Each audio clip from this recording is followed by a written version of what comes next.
오늘 우리에게 주신 하나님의 말씀은 창세기 25장 19절에서 26절입니다.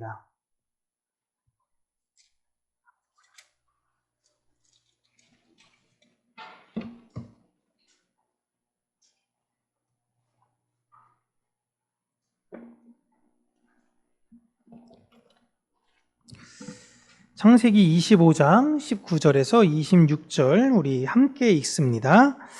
아브라함의 아들 이삭의 족보는 이러하니라. 아브라함이 이삭을 낳고 이삭은 40세에 리브가를 맞이하여 아내를 삼았으니 리브가는 밧단 아람의 아람 족속 중 부두엘의 딸이요 아람 족속 중 라반의 누이였더라. 이삭이 그의 아내가 임신하지 못하므로 그를 위하여 여호와께 간구하매 여호와께서 그의 간구를 들으셨으므로 그의 아내 리브가가 임신하였더니 그 아들들이 그의 태 속에서 서로 싸우는지라. 그가 이르되 이럴 경우에는 내가 어찌할꼬 하고 가서 여호와께 묻자온대 여호와께서 그에게 이르시되 내 국민이 내 태중에 있구나. 두 민족이 내 복중에서부터 나누이리라. 이 족속이 저 족속보다 강하겠고 큰 자가 어린 자를 섬기리라 하셨더라. 그 해산 기한이 찬즉 태 쌍둥이가 있었는데 먼저 나온 자는 붉고 전신이 털옷 같아서 이름을 에서라 하였고 후에 나온 아우는 손으로 에서의 발꿈치를 잡았으므로 그 이름을 야곱이라 하였으며 리브가가 그들을 낳을 때에 이삭이 60세였더라. 아멘. 오늘은 어린이 주일을 맞이한 설교 내용인데요. 사실 내용에 대한 깊이는 좀 깊습니다. 그렇기에 여러분 잘 집중해서 들으시면 하나님께서 하신 그 놀라운 말씀을 통한 비밀이 무엇인지를 우리가 오늘도 발견하는 시간이 될 수 있을 거예요. 오늘 설교 제목은 우리 안에 있는 두 마음입니다. 오늘 본문은 성경에 처음 등장하는 쌍둥이에 관한 이야기죠. 그런데 그냥 형제, 그 쌍둥이가 엄마 뱃속에 있었을 때부터 싸웠다 하는 이야기를 이야기하는 것만은 아닙니다. 한 아이가 먼저 태어나고 두 번째 아이는 첫 번째 아이의 발꿈치를 잡고 세상에 나오는 장면인데 제가 쌍둥이가 어떻게 태어나는가라는 걸 한번 봤을 때 이렇게 태어나는 경우는 없는 것 같더라고요. 한 아이가 먼저 태어나고 일정 시간이 지나고 나서 두 번째 아이가 태어나고 보통 이렇게 되지 첫 번째 아이가 태어나는데 두 번째 아이가 첫 번째 아이의 발목을 잡고 이렇게 나오는 경우는 거의 드문 경우이죠. 이런 시시콜콜해 보이는 내용을 이렇게 귀한 성경에 적으신 이유는 분명히 다 있을 것입니다. 여러분, 성경은요, 전래동화나 신화가 절대 아닙니다. 하나님은 이랑 과거의 설화는 이랬더라 라는 내용을 알려주고자 이런 내용을 다 적으신 게 아니에요. 하나님께서 이 내용에서 숨겨두신 놀라운 비밀을 우리는 해석해야만 하는 것입니다. 지금 본문은 단순한 두 형제의 성격을 보여주려 넣은 내용이 아니라 사람 안에 있는 두 마음, 두 세계관의 충돌이 일어나는 모습을 보여주고 있습니다. 쉽게 이야기하면 세상의 법과 하늘의 법이 내 안에서 충돌되고 있다. 이걸 누굴 통해 보여주냐? 이삭의 아내인 리브가를 통해서 보여주고 있는 것이죠. 23절 보면 이렇게 나와 있습니다. 두 국민이 내 태중에 있다. 그런데 놀라운 이야기가 나오죠. 큰 자가 어린 자를 섬긴다라고 이야기를 합니다. 이 내용은요, 당시에 있던 장자 우선주의를 파괴하는 충격적인 내용입니다. 그런데 그렇다고 해서 첫째가 에서가 둘째인 야곱을 섬기게 되었냐라고 우리가 성경을 살펴보면 여러분 그럽니까? 에서가 야곱을 섬기나요? 그렇지 않습니다. 형인 에서는요, 동생 야곱에 비해 죽을 때까지 잘 삽니다. 너무너무 잘 살아가요. 그렇다면 오늘 본문의 이 말씀은 에서와 야곱에게 하시는 직접적인 내용은 아닌 거죠. 하나님은 자신의 백성들에게 장래의 일들을 보이시고 우리에게도 예수님이 다시 오실 거를 미리 약속하셨죠. 구약에는 이런 일들이 빈번합니다. 여러분, 모세와 여호수아 때의 일, 이걸 누구한테 먼저 보여주셨냐? 아브라함에게 보여주십니다. 너의 네 대째에 여기에 다시 돌아올 거야 라는 거예요. 아브라함 지금 여기 잘 살고 있거든요. 그러면 하나님 밑도 끝도 없이 그렇게 말씀하시면 어떡합니까? 제가 어떻게 갈 것, 내 자식들이 어떻게 살 것, 그들이 어떻게 될 걸 차근차근 이야기하신 다음에 네 대째에 다시 여기에 돌아올 거야 라고 이야기해 주셔야 되는데 하나님은 중간 과정이 없어요. 아브라함에게 말씀하시는데 네 대째, 아브라함의 네 대째 인물이 누굽니까? 그쵸, 요셉이죠. 네. 요셉입니다. 요셉의 때에 돌아올 거다라고 이야기했습니다. 그렇다면 요셉의 때에 돌아왔습니까? 아니잖아요. 한참 후에 돌아왔잖아요. 모세와 여호수아 때에 돌아갔습니다. 그런데 모세와 여호수아 때에 출애굽을 하면서 가지고 나왔던 게 누구의 시신이냐? 요셉의 미라로 된 시신을 들고 나와서 가나안에 장례를 하고 그것으로 하나님의 약속을 완성합니다. 그러니까 이걸 그 후손들은 계속 믿었다라는 내용이에요. 요셉도 여러분 믿었다라는 겁니다. 하나님께서 말씀하신 4대 때는 나 때인데 나 때는 못 돌아가니 나를 미라로 해서 여러분이 나중에 돌아가는 그때에 나도 함께 데려가 주세요 라고 이야기했던 겁니다. 예수님 다시 오십니다. 그런데 그 주님께서 언제 오실지는 모르죠.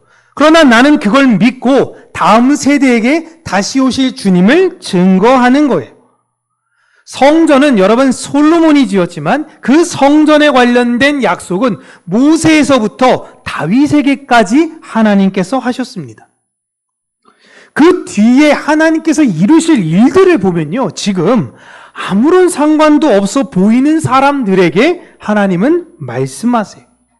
이건 여러분 굉장히 놀라운 게 하나님께서 그 사람이 아브라함, 모세, 여호수아, 다윗 이들이 마치 영원히 나와 함께할 살 친구처럼 먼 미래의 일들을 이들과 이야기하신다라는 겁니다. 그리고 이들은 이걸 믿어요. 여러분, 우리 주님 다시 오십니다. 믿으십니까? 하나님이 누구와 이야기를 하시냐? 하나님에 대해서 그 예수 그리스도께서 다시 오신다라는 약속을 믿는 사람들과 이야기를 하신다라는 걸 성경을 통해 다시 한번 우리에게 이야기하신다라는 거죠. 여러분, 근데 예수님이 다시 오신다라는 걸 믿는 건 내가 믿음이 좋아서 믿는 게 아니라 하나님께서 성령을 선물로 주셔서 그들 안에는 그 믿음이 있기 때문이다 라고 성경은 이야기해요. 그 믿음이 있는 사람들, 우리 주님 다시 오시는구나, 나는 머지않아 나를 위한 예비한 처소로 나는 돌아갈 거야 라는 걸 믿는 사람들, 성령이 내 안에 내주하시는 그런 분들은요, 이 땅을 소유하며 살려고 애쓰지 않더라라는 겁니다. 이게 굉장히 놀라운 거죠. 여러분, 어린아이가 청소년도 그렇기도 하고 막 돈을 막 쓰죠. 애들은 돈을 막 씁니다. 친구들도 사주고 뭐도 해주고 돈을 막 써요. 왜 애들이 돈을 막 쓰죠? 누가 있으니까? 아빠가 있으니까. 응? 너가 벌어서 너가 써. 그러면 여러분, 청소년 때부터요, 애들이 그렇게 잘 안 씁니다. 물론 일종의 그렇게 생각 없는 애들은 막 쓰는데 부모도 없고 내가 혼자 쓴다 쳐봐요. 그러면 애들을 여러분 이렇게 막 그렇게 함부로 못 써요. 보육원에 있다가 이제 만 18세가 되면 정착금 500만 원을 주고 애들을 내보냅니다. 얘들아 미안해, 나가야 돼 해서 그거 가지고 이제 애들이 월세로 살아야 되는데 제일 나쁜 부모들이 온다고도 하더라고요. 와가지고 갑자기 자기가 버렸는데 와가지고 아유 잘 지냈어 해놓고는 명의를 아들 명의로 다 해가지고 얘를 바로 신용불량자로 만든 부모가 있는가 하면 그 500만 원도 가져가는 부모가 있다라고 이야기하죠. 그래서 사실 여러분 스스로 그렇게 비관하는 그런 친구들이 많이 있는데 우리 애들이 팡팡 돈을 쓸 수 있는 이유 무엇이냐면 아버지가 계시기 때문에. 본인 이야기인 건가요? 더 이상 그만하라는 뜻인 건지, 네. 네. 어디까지 이야기했는지 잊어버렸잖아요. 그 믿음이 있는 사람들은요, 이 땅을 소유하려면 여러분 애쓰고 살질 않습니다. 하나님께서 이 땅에 내게 주신 대로 그냥 나누기도 하고요. 때로는 그걸 즐기기도 하고요. 그냥 그 안에서 행복하게 살아가요. 하나님은 자신의 백성들과 자신이 하실 일들을 얘기해 주시면서 사신다라는 걸 우리는 잊지 않고 살아야 되는 것입니다. 오늘 본문도 하나님께서 지금 이삭과 리브가에게 지금 에서와 야곱의 이야기를 해주시는 게 아니라요, 먼 훗날의 내용을 이들을 통해서 먼저 이야기해 주시는 거예요. 여기서 가장 중요한 내용이 뭐냐면 성경 전체를 관통하는 두 번째가 첫 번째를 완성한다라는 중요한 논리를 다시 한번 이야기하시는 것입니다. 하나님은 창조를 하실 때요, 어둠에서 시작을 하십니다. 시작부터 빛으로 시작하시면 좋은데 하나님은 이상하게 어둠을 먼저 만드시고 빛을 이후에 만드세요.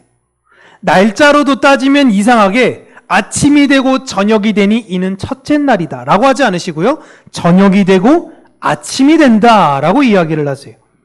첫 번째 아담을 만드셨습니다. 이 아담은 에덴 동산에서 실패했어요. 그러나 두 번째 아담이신 예수님께서 이 땅에 내려오셔서 무너진 에덴 동산을 완성하십니다.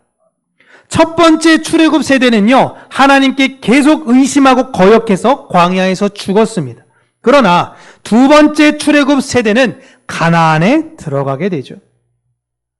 이렇게 죄에서 의로 넘어가는 과정, 하나님의 백성들을 하나님이 어둠에서 어떻게 빛으로 보내는가, 그들을 죽음에서 어떻게 생명으로 넘어가게 하는가, 그 하나님의 일하심을 보여주는 것이 바로 하나님의 역사시고, 이것에 대해서 대표적으로 보여준 것 중에 하나가 오늘 본문의 내용인 것입니다. 첫 번째 그림자를 지나 두 번째인 본체로 가는 것, 큰 자가 먼저 된 이가 작은 자, 두 번째 된 이를 섬기게 될 거야, 따르게 될 거야 라는 걸 보여주시는 것입니다. 하나님은 이삭의 두 아들을 통해 다시 한번 이 진리를 우리에게 가르쳐 주신 거예요. 첫 번째 아들인 에서는 장자의 권리를 태어나면서부터 받았습니다. 그런데 그 권리를 가볍게 여기는 존재가 됩니다. 그러나 두 번째 아들인 야곱은 그 장자의 권리를 소유하기 위해 부단히 애쓰는 존재였죠. 두 아들 모두가 여러분 하나님을 믿습니다. 아버지를 통해서 우리는 누구한테 제사 드려야 됩니까? 하나님한테 제사 드려야 된다. 누구한테 예배 드려야 되냐? 하나님께 예배 드려야 됩니다. 이걸 할아버지, 아버지를 통해서 배웠어요. 그리고 하나님을 믿었다라고 하는 사람들입니다. 그런데 첫째 아들인 에서는요, 눈에 보이지 않는 하나님보다 이 땅을 살아갈 수 있는 실력과 능력이 더 중요하고 이걸 신뢰했습니다. 하나님을 믿는 사람들이에요. 그런데 두 번째인 야곱은요, 이 땅의 실력과 능력보다 눈에 보이지 않는 하나님이 더 중요하다라는 생각을 했던 겁니다. 그리고 놀라운 게 이 두 쌍둥이의 아버지였던 이삭마저도 에서와 야곱 중에 누구를 더 좋아했습니까? 에서를 더 좋아합니다. 에서가 더 멋있어 보여요. 에서의 삶을 더 지지했습니다. 장자일 수도 있는데요, 야곱은 맨날 집에서 엄마랑만 있고 뭐 하는 것도 제대로 없고 그냥 비실비실해 보이고 이러고, 아들은 가서 막 뭐 멧돼지 잡아와 노루 잡아와 막 이렇게 잡아오기도 하고 좀 뭔가 상남자 같으니까 든든한 거예요. 믿음의 아버지인 조차도 세상에서 잘 나가는 아들이 더 그럴듯해 보이는 거예요. 하나님 믿는 사람들이에요. 세상에서 볼 때 여러분, 누가 더 그 안에 있어서 부모의 기쁨이 됐냐? 에서였습니다. 그러다 보니까 에서가 나중엔 여자도 어떤 여자만 데려와요? 하나님 안 믿는 여자들만 데리고 오는 거예요. 근데 이때부터 이삭과 리브가가 심각하게 생각했던 거죠. 아, 얘가 하나님 뜻을 따를 생각이 없는 거 아닌가? 그런데 세상에서 볼 때 야곱을 보면요, 굉장히 초라하고 이상합니다. 야곱의 꿈이 뭐예요? 나 하나님으로부터 이어져가는 그 장자권을 가지고 싶어요 라는 거예요. 그게 뭔데? 라는 거예요. 이러한 에서의 마음과 야곱의 마음이 여러분 우리 내면에 함께 있다라는 걸 지금 리브가를 통해서 보여주고 있는 겁니다. 에서는 부모가 이렇게 양육했더니 이렇게 됐고 야곱은 이렇게 양육했더니 이렇게 됐다가 아니에요. 네 태중에 있는 두 아들은 그렇게 결정됐어요. 우리 안에는 하나님께서 이 두 마음, 첫 번째 아담인 그 마음과 두 번째 아담인 예수의 마음이 공존된다. 이 두 마음이 네 안에 있다. 에서가 있고 야곱이 있다라는 걸 보여주시는 거예요. 그리고 믿음의 사람인 조차 이삭도 에서처럼 세상의 그럴듯한 모습을 보이면서 사는 것이 더 좋아 보이는 것처럼 하나님을 믿는다라고 이야기하는 사람들도 하나님을 바라보며 사는 것보다 이 땅에서 무언가 그럴듯한 것을 이루어 가시는 것을 더 선호한다라는 걸 보여주고 있는 거예요. 이건 우리 내용입니다. 오늘 본문 뒤로 보시면요, 아주 중요한 그리고 아주 잘 알려진 에피소드가 나오는데 장자권을 야곱이 형에게서 빼앗는 내용입니다. 근데 거기서 야곱은 배고픈 형에게 무엇을 주냐? 빵과 떡이라고 나오는데 빵이에요. 빵과 팥죽으로 장자권을 삽니다. 여러분, 이 장자권이 형제 둘이 막 이야기한 다음에 부모님한테 이야기하면 그게 됩니까? 우리 때는 요즘 법이 바뀌어서 모르지만 우리 장로님 세대 때 형제들끼리 이야기해서 아버지한테 찾아가서 아버지! 네, 형이 양보했어요. 제가 이제 장자입니다. 저한테 주세요. 그러면 아버지가 아 그렇구나. 그렇게 합의 봤어? 너 그럼 줄게. 그렇게 됩니까? 희할 데 없는 소리하고 앉아. 어디서 니네끼리 뭔데 니네가 결정해? 장자권은 부모가 주는 거예요. 부모가. 그러니까 동생이 형 장자권 나한테 줘. 그래 알았어. 너 가져. 그러면 동생이 줬다. 그러면 나가지고 아빠 나 형이 이렇게 해서 나한테 줬어요. 그러면 아 그렇구나. 너가 이제부터 장자야. 이럽니까? 이게 되게 에서가 볼 땐 바보 같은 거예요. 이 바보 아니야 이거? 근데 야곱은요 이걸 믿었어요. 그럼 형 이거 약속해. 이거 하나님으로서 우리 약속하는 거야. 라는 거예요. 그래서 그렇게 해서라도 인정받고 싶었던 것이고 공교롭게도 여러분 야곱이 에서에게 제공해줬던 장자권을 받는 대신 제공해줬던 걸 보면요 빵과 팥죽입니다. 빵과 붉은 것으로 장자권을 얻어내. 이 상징은 예수님께서 제자들과 마지막 식사를 하실 때에 너희들 이걸 꼭 기념해야 돼. 나를 기념해야 돼. 하면서 그들에게 무엇을 주셨냐? 빵과 붉은 것을 제자들에게 주셨습니다. 원래 여러분 하늘의 장자권은 예수님만 가지고 계시는 거예요. 그런데 그 장자권이 지금 보면요 누구에게 넘어가는 거냐면 제자들에게 넘어가게 되는 겁니다. 그리고 여러분 예수님은 죽으셨어요. 그래서 이제 하나님은 장자권을 새로 세우셔야 되는데 예수님이 장자권을 넘기셨고 죽으셨기 때문에 누가 장자가 되느냐? 그 장자권을 이어받은 사람들이 장자가 된 거예요. 그게 누구예요? 우리 교회예요. 예수님이 그렇게 죽으심으로 우리가 하늘의 장자가 된 것입니다. 하나님은 예수의 장자권을 가지려는 교회를 자녀 삼아 주신 것입니다. 그 교회는 에서인 세상을 부러워하는 자들이 아니라요 야곱인 하늘을 소망하며 사는 사람들이 되어지게 되는 겁니다. 다시 말씀드리면 완성되지 않아요. 여전히 내 안엔 옛 에서의 마음이 있기 때문에 야곱에 대한 그 마음과 계속 충돌을 합니다. 그런데 어떤 마음을 계속 지향하며 살아가느냐? 야곱과 같은 그런 마음을 지향하며 살아가요. 그래서 야곱의 인생을 보시면 어떻습니까? 자기도 형처럼 잘 살고 싶어요. 나도 외삼촌 밑에서 있을 때 잘 살고 싶었어. 근데 하나님이 그렇게 두지 않으세요. 거기서 직살나게 고생시켜요. 그래 놓고 딴 데 보내시고 거기서도 직살나게 고생시키시고 계속 딴 데 보내세요. 왜? 무엇을 꺾으시려고? 에서처럼 되고 싶은 그 마음을 꺾으시려고요. 이게 성경 내용입니다. 이 내용이 큰 자가 에서의 마음이 야곱의 마음으로 될 거다. 큰 자가 작은 자를 섬기게 될 것이다 라는 내용이고요.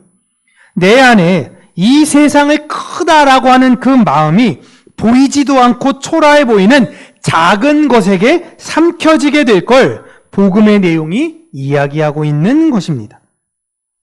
여러분 다시 한번 말씀드리면 이게 야곱이 뭘 잘해서 에서가 뭘 잘 못해서 이런 문제가 생긴 게 아니에요. 하나님께서 그렇게 하시기로 결정하셨고 야곱의 생애를 보여주시고 에서의 삶을 보여주시면서 하나님을 알고 믿은 자들, 그 장자권이라는 것, 그걸 어떻게 바라보느냐에 따라서 어떠한 인생을 살게 될 것인지를 미리 말씀하시는 거예요. 성경은 지금 우리들에게 에서처럼 살면 안 되겠구나, 야곱처럼 살아야지로 끝나지 않습니다. 모든 이 땅의 사람들은요, 여러분 다 에서를 꿈꾸고 살아요. 하나님 믿는다라고 이야기하는 사람들도 여러분 에서를 꿈꿉니다. 이 땅에서 가난하고 병들고 어렵고 힘들고 이렇게 살고 싶지 않아요. 나도 이 세상에서 떵떵거리고 편안하고 잘 먹고 잘 살고 싶어요. 그래서 에서의 삶을 지향하는데 그의 인생에서 무엇을 발견하냐면 하나님의 손길을 통해 하나님이 나를 야곱처럼 빚으셔서 하늘을 바라보게 하시는구나 라는 걸 깨닫게 된다라는 겁니다. 그래서 하나님은 진짜 완전한 둘째, 진짜 완성하신 분이신 예수님을 우리에게 보여주신 거예요. 야곱 또한 에서에 대해서는 둘째지만 그냥 여러분 그리스도의 그림자였을 뿐입니다. 여러분 우리는 사실 장자권 없는 존재들이에요. 장자권이 없는. 하나님 앞에 당당할 수 없는 존재들입니다. 그런데 하나님이 하시는 거예요. 내가 뭘 잘해서 하나님 내가 야곱이 됐어요. 하나님 내가 이만큼 해가지고 내가 이런 믿음을 가졌어요가 아니라 하나님 여전히 내 안엔 이런 에서의 마음이 남아있네요. 하나님 여전히 나는 이런 에서와 같은 삶을 꿈꾸네요. 하나님 나 어떻게 합니까? 하나님 나를 통해 하나님의 일을 해주세요. 이걸 고백하는 겁니다. 우리 안에서 하나님께서 일하심을 보며 우리는 하나님이 왜 지었냐? 이사야서 43장 21절 나를 찬송하려고 너희들을 지었다. 내가 너희들의 인생을 어떻게 만들어가는지 하나님 정말 대단하십니다. 하나님 내 인생을 이렇게 만들어 가셨네요. 아니었으면 내가 저 에서들과 함께 멸망했을 텐데 나를 거기에 두지 않으시고 나를 긍휼히 여기셔서 야곱과 같이 되게 하셨네요. 하나님 감사합니다. 하나님 홀로 영광 받으시옵소서. 이런 존재로 우리를 지었다라고 합니다. 하나님이 하시는 거예요. 우리 안에 그 소망을 넣으셨고 하나님의 뜻대로 이루어 가십니다. 에서는 놓쳤고 여러분 야곱은 부족했습니다. 그러나 하나님은 결국 예수 그리스도를 통해 모든 것을 완성하십니다. 오늘 우리 안에도 이 두 마음이 있다는 걸 꼭 기억하셔야 돼요. 에서처럼 살 것인가? 하나님을 붙드는 삶으로 나아갈 것인가? 헷갈려요. 그런데 분명히 이 안에서 하나님 붙잡으면서 살아야지 라고 하는데 여러분 여기 밖을 나가는 순간 여러분은 무슨 온통 세상엔 에서들밖에 없어요.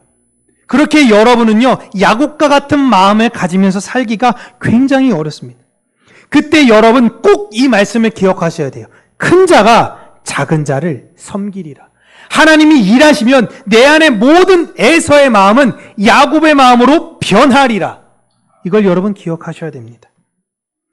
하나님은 오래전부터 약속하신 것이 작은 자가 큰 자를 이긴다는 것이고 둘째가 첫째를 완성한다라는 것입니다.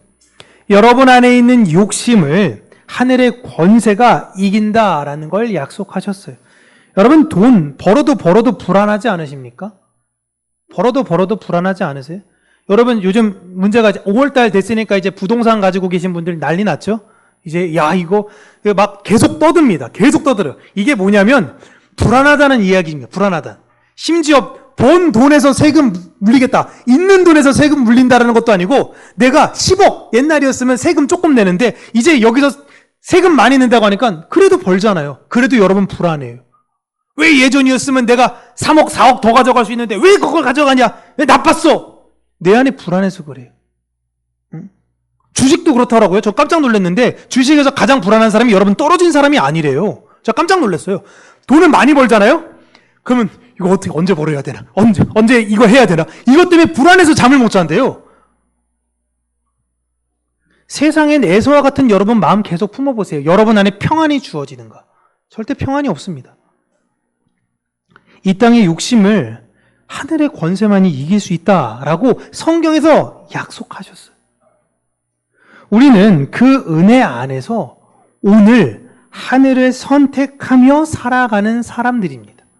그렇게 하루하루 날마다 바울이 나는 죽는다. 내 안에 에서는 오늘도 죽는다. 라고 고백함과 같이 내 안에 있는 옛 내 마음은 죽이시고 그리스도 안에서 거듭난 새 마음으로 믿음의 길을 걸어가는 어린 아이와 같은 여러분들 그리고 제가 되길 주님의 이름으로 축복합니다.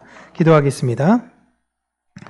참 좋으신 하나님 아버지, 우리가 이 인생을 치열하게 살아가며 어떠한 길을 선택해야 되는 것인가 라는 것, 물론 내 선택과 내 방향에 따라 모든 것이 변하는 것은 아니지만 내 안에 있어 먼저 근원적 하나님 예수 그리스도의 그 십자가를 선택하는 마음을 그 긍휼로 부어주시고 이 세상의 것이 얼마나 덧없음을 기억하는 그 마음으로 살게끔 하나님께서 붙들어 주시기를 간절히 간구하고 소원합니다. 정말 자본에 대해서 매몰돼 버렸고 부자가 되기 위해서 하나라도 더 애쓰는 이 세상 속에 마치 그것이 평안이 있는 것처럼 본인도 가지지 못했으면서 다른 사람들을 유혹하여 함께 지옥으로 들어가는 그들의 모습을 보면서 참된 평안이 거기에 있는 것이 아님을, 참된 평안은 오직 하늘에 있음을 우리가 깨달아 알 수 있는 그 은혜를 허락하여 주시고 그 은혜를 발견하여 그 믿음의 여정을 걸어가는 우리 평강교회가 되게 하나님 은혜 더하여 주시옵소서. 우리 모든 성도님들이 그 믿음 안에서 온전히 바로서며 두 마음을 가지며 이 세상을 사는 것이 아닌 이제 옛 자아, 옛 에서의 마음은 버리고 오직 야곱의 마음, 그리스도의 마음을 가지고 그 한 마음으로 살아가는 우리 모든 성도님들이 되실 수 있도록 은혜 더하여 주시옵소서. 예수님 이름으로 기도합니다. 아멘.